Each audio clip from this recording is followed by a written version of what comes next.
Hello, and welcome to the Blue Water Running Podcast. I'm your host, Maren, and this podcast features and celebrates the achievements of high school and collegiate cross-country and track and field athletes from the Blue Water area of Michigan. Our episode guest today is Samantha Langolf, a junior at Port Huron Northern High School. Sam had a breakout season for the Huskies last fall, dropping from a 21-23 in her first sophomore meet to a 19-17 PR at the state finals to become the fifth fastest girl in school history. She returns this year with the second fastest time from 2024 in our area. Langolf and her teammate Haley Sharp also helped to lead their school to a second place finish in the MAC Division Championships. Sam also ran PRs in the 800, 1600, and 3200 during the spring track season, and she was runner-up in both the mile and 2 mile at the Blue Water Meet of Champions. Now, Samantha's accomplishments are noteworthy in and of themselves, but they're all the more impressive when you realize she left her first official high school cross-country practice as a freshman in an ambulance. She passed out, and after the initial assumption that she'd had a seizure, she was unable to run until doctors ran tests and figured out what was going on medically. A University of Michigan heart specialist diagnosed her with POTS, which stands for Postural Orthostatic Tachycardia syndrome, a condition where the heart rate increases excessively when standing. It's more common in women, and while the exact causes are still being researched, POTS can sometimes develop after an infection, surgery, trauma. Experts aren't really sure what causes it. POTS is a form of dysautonomia, which means it's a disorder of the autonomic nervous system, the part of your nervous system that controls your involuntary functions, like your heart rate, blood pressure, and digestion. The body has trouble regulating blood pressure and heart rate from lying down to standing, which can lead to a significant increase in your heart rate without a corresponding drop in your blood pressure. Some of the symptoms include lightheadedness, dizziness, fainting or near fainting, fatigue, heart palpitations, nausea, headaches, brain fog, exercise intolerance, gastrointestinal issues, and more. So you can see how challenging this disorder would be for anyone, let alone a distance runner. Samantha will share her experiences in running, her perspective on this disorder, how she maintains her health and her focus in competition, and what her goals are for this season as a Blue Water area athlete. Well, welcome to the Blue Water Running Podcast, Sam, and thanks for joining me today.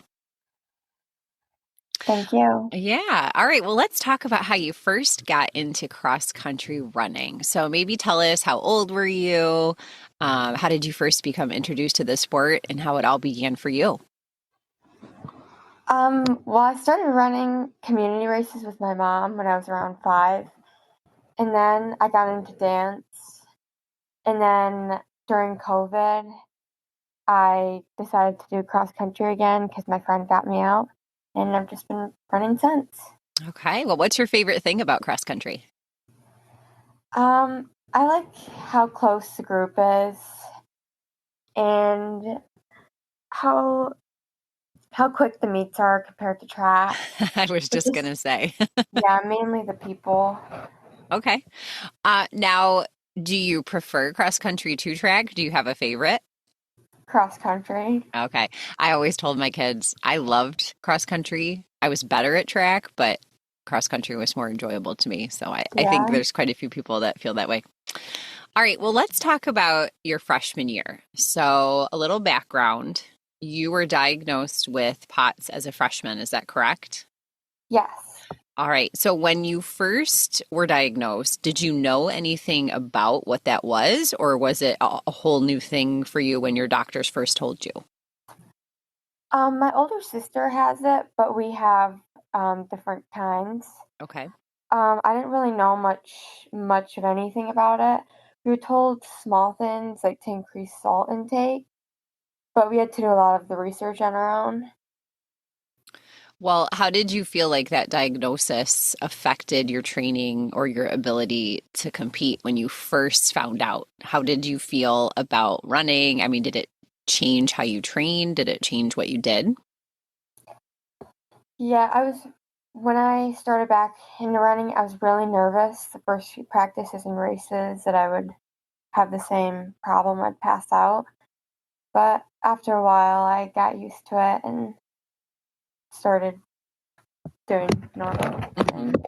Do you ever have a moment when you're running that you feel like something might be coming on and you kind of have to intervene and prepare your body to get through it, or has it just been better since you were first diagnosed? I haven't had any big problems, but sometimes I'm doing like a hard workout, I'll feel lightheaded. I'll just stop for a few seconds, but nothing. I haven't really had any big problems. Okay. Well, are there any things you have to be prepared for at a meet just in case? Are there things you have to bring with you or, be prepared for?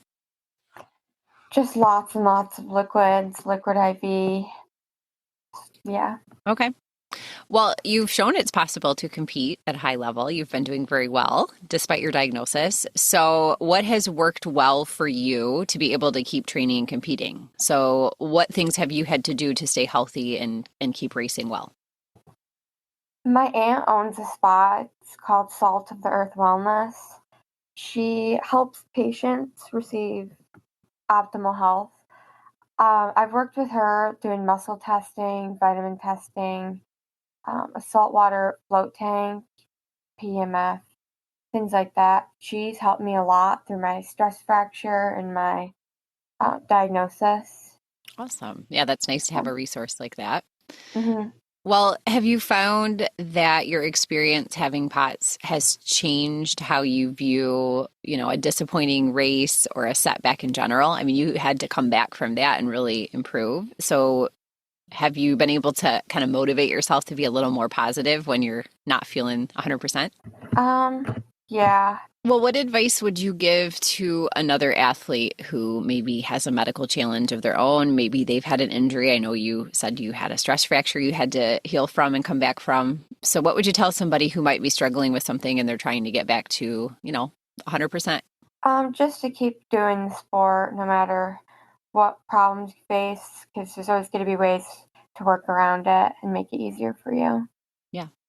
Well, let's talk about your goals for this season. What is something you want to accomplish this year in either cross country or track or both? Um, we're really trying to make it to states as a team this year. That would be pretty cool. Yeah, and you are in a regional with Romeo, right? Yeah. Oh, that always makes it tough. Yeah. Well, you made it individually last year, as did one of your teammates. Was it Haley Mm-hmm. Sharp, I think? Yes. Okay. So, yeah, it would be really great to take a team. That would be a great accomplishment. Yeah. All right. Well, let's talk about some of your favorites. Do you have a favorite cross country course you've ever raced on? I actually really liked the International Speedway at States. Okay. All Yeah. right. How about your favorite race distance in track? What's your favorite track race? The 3,200. Oh, all right. I don't know if a lot of people would say that. So, Yeah. what do you like to eat or drink the most after you're done racing? Grapes. Grapes. Okay. Yeah. I had a pole vaulter on that said that same thing. She really liked grapes. Do you have a favorite song? Not at the moment. Okay. All right. Favorite running shoes? Brooks Ghost. Yep, that's what I wear. Good Mm-hmm. choice. They're the best. Yeah. Well, do you have a specific weather that you like to race in? Some people really like cold weather. Some people like the summer. Yeah, I like the cold weather, like a light rain or a light breeze. Okay. You're a rainy weather runner, huh? Mm-hmm. All right. Do you have a favorite warm up drill or a stretch that you like to do that helps you get ready for a race? Um, I like to stretch before races, but my favorite warm up drill is Frankenstein. I like those. Okay. Is there any motivational quote or phrase that you like that you just know and repeat to yourself? Last year, during our a lot of our meets, we would lose by 1 point. So my coach came up with the phrase "never lose again," Oh, and I just think that's just stuck with us all. yeah, that's a good mantra to repeat. I like that. Yeah. Do you have a favorite place you like to run or train? I like starting at Lighthouse Beach and then like going down to the boardwalk. It's very Yeah, peaceful. the nice thing about Port Huron is you have a lot of water views you can run, so that's something unique to where you live for sure. Mm-hmm. Do you have a favorite pro runner? Um, No, not really, but during my freshman year, I had some pretty great role models, Reese Georgia and Dylan Pasha. Throughout the years, Reese has really inspired me and been very encouraging. Good. And that was someone that went to high school with you? Yes. Okay, gotcha. A former Husky? Yes. Yeah. And is there anything running related, like an app or a gadget or some kind of equipment that you just really like? Yeah, I have the Garmin Forerunner. I think it's 45. Okay. So your watch is your go-to gadget, huh? Yes. Okay, let's do a little this or that. Morning run or evening run? Morning run. Oh, not me. Nope. Trails or track? Trails. Mm-hmm. Do you like to run by yourself primarily, or would you rather run with other people, like a team? Run with my team. Okay. Uphill or downhill? Downhill. Long run or speed workout? Long run. Okay. Cross country or track? Although I think I know the answer. Cross country. Yeah, you kind of said that. Would you rather have a meat t-shirt or a medal? A medal. Okay. And then do you like to run with headphones or no music at all? No music. Okay. All right. Well, I appreciate you taking time out of your day to talk with me today, Sam. And I also appreciate your willingness to share your perspective about what POTS is all about and maybe running through something that's challenging. Hopefully, if someone is listening and they're facing a similar challenge, they can be inspired by what example you've set because, wow, you came from 30 minutes as a freshman to, sub 20, looking at the state meet again, which should be really exciting. So we wish you the best and hope it's a happy, healthy, running-filled season. Thank you. Thank you so much for listening to the podcast. Please share an episode to help spread the word about Blue Water Running's mission, which is to feature and celebrate the achievements of our high school and collegiate cross-country and track and field athletes from our area. You can also subscribe and leave a review. You can find the Blue Water Running podcast on Apple Podcasts, Spotify, Amazon Music, and other major media players. You can also ask your smart speaker to play the Blue Water Running podcast. You can follow Blue Water Running on Instagram, X, TikTok, Facebook, and YouTube, along with athlete and meet reports and photography on the website at bluewaterrunning.org. Coverage of Blue Water Running is sponsored in part by Elite Feet of Port Huron. If you need running shoes, spikes, or apparel, they have a friendly and knowledgeable staff to help you find just the right fit, and they've spent years supporting our local athletes. They are located at 327 Huron Avenue in downtown Port Huron. Verlindy Insurance, located in Richmond, Michigan, is also a supporter of coverage on Blue Water Running. Training as an athlete teaches you resilience and preparation. Apply those lessons to your life with your insurance plans.